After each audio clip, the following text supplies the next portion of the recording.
Guys, welcome back. This is Sushil Kumar in front of you once again और स्वागत है एक बार फिर से सरफेस एरिया और वॉल्यूम की इस सीरीज में। आगे बढ़ते हुए क्वेश्चन नंबर 16 से हम शुरू करेंगे आज। तो देखिएगा क्वेश्चन नंबर 16 क्या है।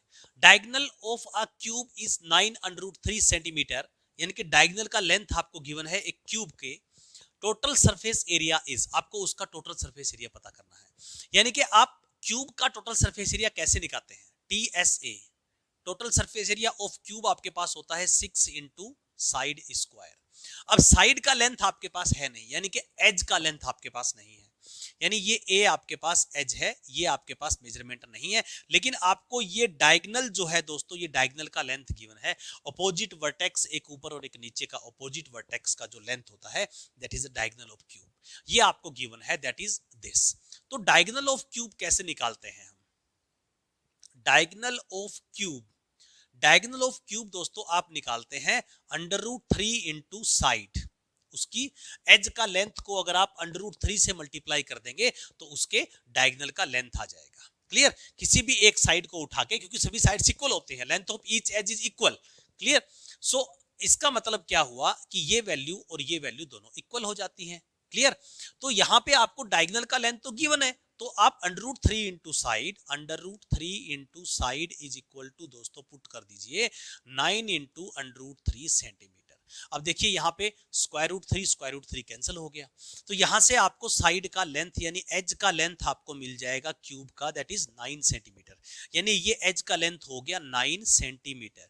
तो अब आपको दोस्तों यहां से इसका टोटल सरफेस एरिया फाइंड करना है। यहां पे ये वाला फॉर्मूला यूज करते हुए हम आगे बढ़ेंगे। TS से total surface area of cube is equal to आपके पास हो जाता है 6 into side square.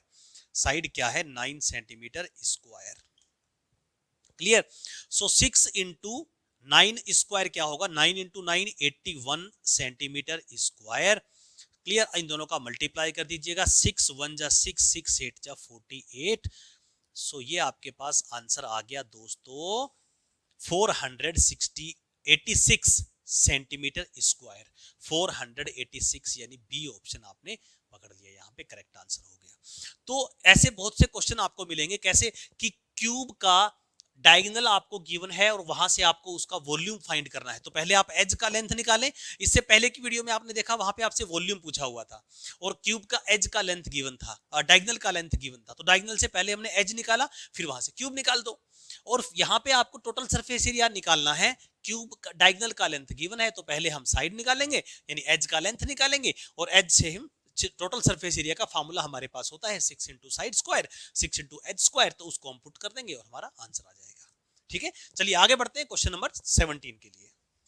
Question number 17 देखिए, बहुत ही इंटरेस्टिंग सा क्वेश्चन है। यहाँ पे बड़ी कंफ्यूजन रहती है मेरे प्यारे प्यारे दोस्तों को कि हम इस क्वेश्चन को कैसे करें, एग्जाम्पल दें कैसे करें, वेरिएबल से करें, कांस्टेंट से करें। तो आप इस क्वेश्चन को कैसे भी कर सकते हैं, कोई कांस्टेंट वैल्यू, आप इसका एज का कोई कांस्टेंट डायमेंशन कंसीडर करके भी कर सकते हैं, आप वेरिएबल से भी कर सकते हैं।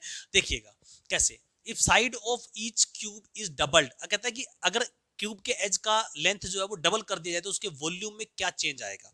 देखिए मैं मान लेता हूं ये मेरा ओरिजिनल क्यूब है और इसका साइड जो है वो x है। तो यहां पे हम बात करते हैं दोस्तों पहले ओरिजिनल की। ये बात हुई मेरी ओरिजिनल की, जो एक्चुअल साइज का क्यूब था। तो इसका length edge, length of edge क्या है? लेंथ ऑफ एज आपके पास है x मीटर या सेंटीमीटर जो भी है, x मीटर मान लीजिए। तो वॉल्यूम आपके पास क्या होगा? वॉल्यूम हो जाएगा x मीटर क्यूब, यानी कि वॉल्यूम हो गया x क्यूब मीटर क्यूब, या यूनिट जो भी होगा, what ever it is. Clear? अब देखिए, अब हम मानते हैं न्यू क्यूब में हमारे क्या पास क्या होगा, नया क्यूब जो है उसका क्या बोला गया है कि डबल कर दो, यानी कि उसके एज की लेंथ को डबल कर दीजिए। अब x का डबल क्या होगा? x का डबल इसको 2 से मल्टीप्लाई कर दो, यानी कि 2x हो गया। इसको हमने 2x कर दिया। अब देखिए, अब एज का लेंथ कितना है? एज इज इक्वल टू हो गया 2x। क्लियर? तो अब एज 2x है तो वॉल्यूम क्या होगा? वॉल्यूम क्या होता है? वॉल्यूम होता है साइड क्यूब यानी कि एज क्यूब, यानी कि 2x metre cube. 2x metre का क्यूब करोगे तो 2 का क्यूब क्या होगा दोस्तों? 2 इंटू 2 इंटू 2 8 हो गया, और x क्यूब यानी कि यहां पे आ गया 8x क्यूब मीटर क्यूब। अब हमें इन दोनों को कंपेयर करना है। अब इन दोनों को कंपेयर करके बताएं कि क्या फर्क पड़ गया। ये देखिए, ये आपके पास ओरिजिनल वॉल्यूम है, तो ओरिजिनल वॉल्यूम ये है आपके पास इतना, तो ओरिजिनल वॉल्यूम को 8 से मल्टीप्लाई हो गया, यानी कि न्यू वॉल्यूम जो है वो 8 टाइम्स हो गया ओरिजिनल वॉल्यूम के। यानी ओरिजिनल वॉल्यूम को आप 8 से मल्टीप्लाई कर रहे हैं तब आपको नया वॉल्यूम मिल रहा है। अगर हम इसकी एज को सिर्फ डबल कर रहे हैं तो एज को डबल करने से वॉल्यूम 8 टाइम्स हो गया, 8 गुना हो गया, right. So volume will become 8 times, यानी कि डी आपके पास करेक्ट ऑप्शन हो जाएगा। क्लियर। तो ध्यान से करिएगा इस टाइप के क्वेश्चन को जहां पे डबल ट्रिपल, अभी और भी क्वेश्चन आएंगे ऐसे कि सिलेंडर के भी हम ऐसे क्वेश्चन करेंगे जहां पे रेडियस को डबल कर दिया जाए, हाइट को 1/4 कर दिया जाए, लाइक दैट। क्लियर। चलिए अब देखते हैं क्वेश्चन नंबर 18 क्या है। क्वेश्चन नंबर 18 देखिएगा, if each side of cube is double then its surface area will become. तो अगर क्यूब की साइड को डबल कर दे तो उसके टोटल सरफेस एरिया में क्या फर्क पड़ने वाला है, यहां पे ये डिस्कस करना है। So it will be doubled 4 time, 6 time और 8 टाइम। जैसे वॉल्यूम 8 टाइम हो गया था, हमें देखना है कि उसका सरफेस एरिया कितने टाइम्स बढ़ जाएगा। देखिएगा, डिस्कस करते हैं। अगर ओरिजिनल की बात करें और न्यू की बात करें तो यहां पे आपके पास साइड कितना है, साइड इज x। ये साइड मैंने x कंसीडर किया है और यहां मैंने इसको साइड को डबल कर दिया, यानी कि 2x हो गया। क्लियर। तो इन दोनों के सरफेस एरिया में क्या डिफरेंस आ रहा है, कितने टाइम्स बढ़ जाएगा वो, ये पूछा गया, डायरेक्टली टाइम्स बढ़ेगा वो। क्लियर। तो ts से यहां पे क्या होगा, और ये भी मैं आपको बार बार बता रहा हूं कि जब ओनली सरफेस एरिया की बात हो रही है इसका मतलब टोटल सरफेस एरिया की बात हो रही है, ध्यान रखिएगा। ts से टोटल सरफेस एरिया आपके पास होता है 6 इंटू साइड स्क्वायर, यानी 6x स्क्वायर आपके पास टोटल सरफेस एरिया हो गया। यूनिट आप कुछ भी मान लीजिए। न्यू सरफेस एरिया क्या होगा, न्यू साइड कितना है आपके पास, न्यू साइड है दोस्तों 2x, यानी कि डबल हो गया साइड को, तो नया साइड 2x हो गया। तो न्यू टोटल सरफेस एरिया आपके पास क्या हो जाएगा, न्यू टोटल सरफेस एरिया फिर हो गया 6 into side square. Surface area क्या होता है, 6 इंटू साइड स्क्वायर, यानी कि 6 इंटू 2x का स्क्वायर, तो ये हो गया 6 इंटू 4x स्क्वायर। क्लियर। कैसे, 2 का स्क्वायर करूंगा 4, क्योंकि ये दोनों का स्क्वायर होगा, 2 का स्क्वायर किया 4 आया, x का स्क्वायर किया x स्क्वायर आ गया। क्लियर। तो अब देखिएगा, आप दोस्तों इस 4 को बाहर कर देते हैं और इस 6 को यहां लगा देते हैं। तो अब ये देखिए, ये क्या है आपके पास, 6 इंटू एक्स स्क्वायर क्या है, 6 इंटू एक्स स्क्वायर आपके पास है ओरिजिनल सरफेस एरिया, यानी कि surface area 6 into x square original था, 6 इंटू एक्स स्क्वायर के साथ मल्टीप्लाई में क्या लग गया, 4 लग गया। यानी कि जब आप एज को ट्वाइस करेंगे तो सरफेस एरिया 4 टाइम्स बढ़ जाएगा, हमेशा होगा ऐसा। उसका एज का लेंथ कितना भी है, अगर आपने उसको डबल कर दिया एज की लेंथ को, तो सरफेस एरिया 4 टाइम्स बढ़ेगा। ठीक है, आप यहां पे कंपेयर कर सकते हैं, दिस इज ओरिजिनल, तो ये देखो ओरिजिनल ये बैठा हुआ है, तो ओरिजिनल के इनटू में क्या लग गया, 4 लग गया, यानी कि इट बिकम 4 टाइम्स, यानी कि बी ऑप्शन यहां पे आपके पास करेक्ट हो जाता है। क्लियर। तो इस तरह से पिछले क्वेश्चन में आपने, इससे प्रीवियस क्वेश्चन नंबर 17 में क्या कंपेयर किया था कि अगर एज की लेंथ को डबल करें तो वॉल्यूम में क्या फर्क पड़ने वाला है, तो वॉल्यूम हमारा 8 टाइम्स हो गया था। ठीक है, क्योंकि वहां पे वॉल्यूम में क्या होता है, साइड का क्यूब होता है, इसीलिए वो 8 टाइम हुआ, और इसमें साइड का स्क्वायर हो रहा है, इसीलिए वो 4 टाइम्स हो गया। क्लियर। चलिए आगे बढ़ते हैं क्वेश्चन नंबर 19 के लिए। देखिए क्वेश्चन नंबर 19 आपके पास क्या है, बहुत ही इंटरेस्टिंग सा क्वेश्चन है। ऐसे क्वेश्चन आपको क्लास 9 10th में अच्छे से मिल जाएंगे, एनसीईआरटी में भी मिल जाएंगे आपको। देखिए question number 19, 3 cubes of iron whose edges are 6 centimetre, 8 centimeter and 10 centimeter respectively are melted to form a single cube। यानी आपके पास 3 क्यूब हैं, पहले क्यूब का एज जो है वो ईच एज 6 सेंटीमीटर है, फिर 8 सेंटीमीटर है और फिर 10 सेंटीमीटर है। तीनों को मेल्ट कर दिया गया, एक भट्टी में डाल दिया गया और एक बड़ा क्यूब बना लिया गया। तो आपको बताना इस बड़े वाले क्यूब का एज का लेंथ कितना होगा। तो मैं मान लेता हूं उस बड़े वाले क्यूब का एज का लेंथ a सेंटीमीटर है। तो यहाँ पे कहानी क्या लगने वाली है कि इन तीनों का जो वॉल्यूम है, दे आर सॉलिड, अंदर से होलो नहीं है, सॉलिड है ये, ठीक है ना, बिल्कुल सॉलिड मेटल का बना हुआ है, आयरन का बना हुआ है। तो ये तीनों मेल्ट होके जब बड़ा क्यूब बनेगा तो तीनों का वॉल्यूम जो है वो इस बड़े वाले अकेले के वॉल्यूम के इक्वल होगा। मैं मान लेता हूं this is the volume V, और इसका वॉल्यूम है मेरे पास दोस्तों V1, और ये V2 और ये V3। यानी कि आपको सिंपल सी स्टोरी यहां पे लगानी है कि volume is equal to volume 1 plus volume 2 plus volume 3, और आपको आपका क्वेश्चन मिल जाएगा। ठीक है, देखिएगा वॉल्यूम इज इक्वल टू, अब देखिए यहाँ पे इसका भी वॉल्यूम पुट कर देते हैं हम।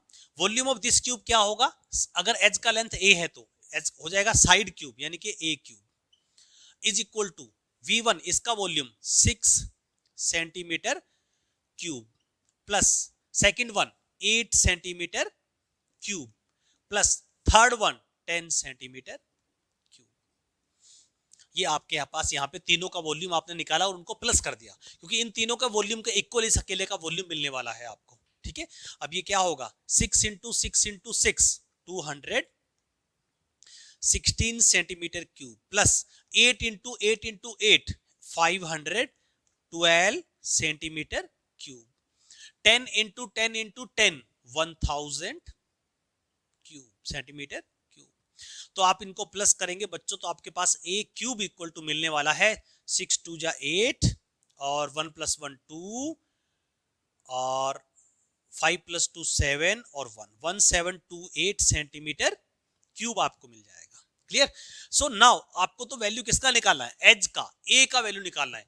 दिस इज ए क्यूब, तो ए क्यूब से ए बनाना क्या करूं, cube root both side, taking cube root both the sides. Cube root जब लेंगे तो हम यहाँ पे इस एंगल पार्ट में हम 3 लगाएंगे, राइट। अब ये क्या होता है दोस्तों, जब आप इसके फैक्टर्स करेंगे तो आपको मिलेगा दिस इज 12 इंटू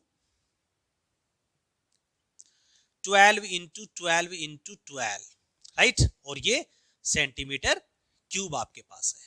तो 3 नंबर में से, 3 के ग्रुप में से एक नंबर बाहर आता है, तो ये हो जाएगा मेरे पास 12 सेंटीमीटर, यानी कि a इज इक्वल टू, यहाँ क्यूब रूट से क्यूब कैंसिल हो गया, और यहाँ जब इसके फैक्टर्स करोगे आपके पास, चाहे आप प्राइम फैक्टर निकाल लो या डायरेक्टली आप इसको समझ लो 12 इंटू 12 इंटू 12 जब करते हैं तो 1728 आता है आपके पास, तो ये हो जाएगा 12, यानी कि एज का लेंथ जो मेरा बड़ा क्यूब मुझे मिलने वाला है उसके एज का लेंथ कितना हो गया, 12 सेंटीमीटर आपके पास हो जाएगा, यानी एक ऑप्शन मेरा करेक्ट हो गया।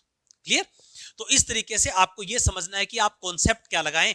बहुत ही सिंपल तरीके से आप लिखें कि पहले बड़े वाले का वॉल्यूम जो है वो इन तीनों के वॉल्यूम के सम के इक्वल होगा, क्योंकि इन तीनों को मेल्ट करके ये बड़ा क्यूब बना हुआ आपके पास। क्लियर? चलिए आगे बढ़ते हैं क्वेश्चन नंबर 20 के लिए। See question number 20, very interesting question. 5 equal cubes each of edge 5 centimeter are placed together, यानी कि 5 क्यूब हैं आपके पास, जैसा आपको डायग्राम में दिखा दिया मैंने, 1 2 3 4 और 5। ये 5 क्यूब जो हैं इनको 5 को कहता है अगर एक साथ रख दें इस तरह से ज्वाइन करके, जैसे यहाँ पे मैंने रख दिया 1 2 3 4 5, पांचों क्यूब एक साथ हो गए, यानी कि ये वाला फेस जो है वो एडजस्टेंट हो गया, चिपक गया एक दूसरे के साथ। तो कहता है What will be the volume of the cuboid so formed? तो इसका वॉल्यूम क्या होगा क्यूबॉइड का। सो देखिएगा दोस्तों, यहाँ पे दो बातें हैं, इस पे दो तरह के क्वेश्चन पूछे जाते हैं आपसे कि अगर इस तरह क्यूब्स को ज्वाइन करके रख दिया जाए तो उसका एरिया क्या होगा, क्यूबॉइड फॉर्म्ड का सरफेस एरिया क्या होगा, वो एक अलग क्वेश्चन है। यहाँ पे बात हो रही है वॉल्यूम क्या होगा। तो आप मुझे ये बताइए, जितनी कैपेसिटी इसकी है, इसकी भी उतनी है, इसकी भी उतनी है, इसकी भी उतनी है, ये इनकी कैपेसिटी है, इनका वॉल्यूम है। अगर इनको साथ ज्वाइन करके रख देंगे तो क्या कोई वॉल्यूम में फर्क पड़ेगा? वॉल्यूम में फर्क नहीं पड़ेगा, यानी कि इनका अपना अपना वॉल्यूम वही रहेगा। यानी कि वॉल्यूम जो है वो इस क्यूबॉइड का क्या होगा, एक क्यूब के वॉल्यूम को 5 से मल्टीप्लाई कर दो, वही आपका इस क्यूबॉइड का वॉल्यूम होगा। यानी वॉल्यूम आपका क्यूब का कितना आ रहा है, वॉल्यूम क्यूब का आ रहा है साइड क्यूब, ये वॉल्यूम होता है दैट इज 5 सेंटीमीटर क्यूब, यानी कि 125 सेंटीमीटर क्यूब आपका वॉल्यूम है एक क्यूब का। ये वॉल्यूम है सिंगल क्यूब का। तो वॉल्यूम ऑफ 5 क्यूब्स कितना हो जाएगा, 5 से मल्टीप्लाई कर दो, क्योंकि साथ रखने से वॉल्यूम में फर्क नहीं पड़ रहा है, सरफेस एरिया में फर्क पड़ रहा है। कैसे कि जब हम इस फेस को इस फेस के साथ ज्वाइन कर देंगे तो बीच के इस फेस का सरफेस एरिया हम काउंट नहीं करेंगे, क्योंकि वो हमें फिर दिखाई नहीं देगा, है ना। जैसे इन दोनों को ज्वाइन करेंगे तो ये वाले दोनों फेस अगर ज्वाइन हो जाएंगे तो फिर जब हम क्यूबॉइड को देखेंगे तो हमें बीच वाला ये सरफेस एरिया दिखाई नहीं देगा। लेकिन वॉल्यूम में कोई फर्क नहीं पड़ने वाला। वॉल्यूम जो यहाँ पे इन 5 का है वही 5 का वॉल्यूम ज्वाइन करने के बाद रहेगा। तो यानी यहाँ के वॉल्यूम क्या आ जाएगा, volume of 5 cubes 5 into 125 that is 625 centimetre cube बन जाएगा। तो आप इसको बिना क्यूबॉइड समझे भी कर सकते हैं। हाँ, तो आपके पास आंसर क्या हुआ, पहले आंसर देख लीजिए, डी पार्ट करेक्ट आंसर हो गया 625। अच्छा, दूसरी बात, अगर हम यहां से ये देखना चाहें कि अब क्यूब का वॉल्यूम तो आपको पता था, आपसे क्यूब का वॉल्यूम पूछा नहीं, चलो मैंने ये तो क्यूब की हेल्प से फाइंड कर दिया। आपने कहा सर हमें तो क्यूबॉइड जो बन गया उससे वॉल्यूम निकालना है। तो देखिए ये आपके पास 5 है, ये 5 5 5 5 है और हाइट भी 5 है, ये सब क्यूब है। तो ये 5 प्लस 5 प्लस 5 प्लस 5 प्लस 5 कितना हो गया, टोटल कितना लेंथ हो गया, 25 हो गया। अब ये आपके पास क्यूबॉइड बन गया जिसका लेंथ 25 है, लेकिन उसका ब्रेथ तो 5 ही रहेगा और हाइट क्या रहेगा, हाइट भी 5 ही रहेगा, क्योंकि इनको साथ ज्वाइन करने से इसकी ब्रेथ और हाइट में कोई फर्क नहीं पड़ा है, ओनली इसकी लेंथ बढ़ गई, लेंथ बढ़ गई, क्यूबॉइड बन गया। तो अब यहां से अगर वॉल्यूम निकालें तो क्या होगा, L into B into H. तो वॉल्यूम क्या होगा, 25 इंटू 5 इंटू 5, इसको मल्टीप्लाई करो क्या होगा, 25 इंटू 5 125, 125 इंटू 5 625, वही वॉल्यूम आएगा आपके पास, कोई फर्क नहीं पड़ने वाला। आप कहीं से समझ ले, आप एक क्यूब का वॉल्यूम निकालो, उसको 5 से मल्टीप्लाई कर दो, या फिर आप इस क्यूबॉइड का वॉल्यूम निकाल लो, आंसर फिर भी सेम। क्लियर? चलिए ये था आपका क्वेश्चन नंबर 20। दोस्तों मिलते हैं नेक्स्ट वीडियो में क्वेश्चन नंबर 21 टू ऑनवर्ड, उसके बाद के क्वेश्चन हम नेक्स्ट वीडियो में करेंगे। कैसे लगे आपको ये 5 क्वेश्चन और ये सीरीज आपको कैसी लग रही है, क्या आपको बेनिफिट मिल रहा है इसका, कमेंट बॉक्स में कमेंट करके जरूर बताएं। लाइक और सब्सक्राइब और शेयर करना मत भूलिएगा। जय हिंद, जय भारत।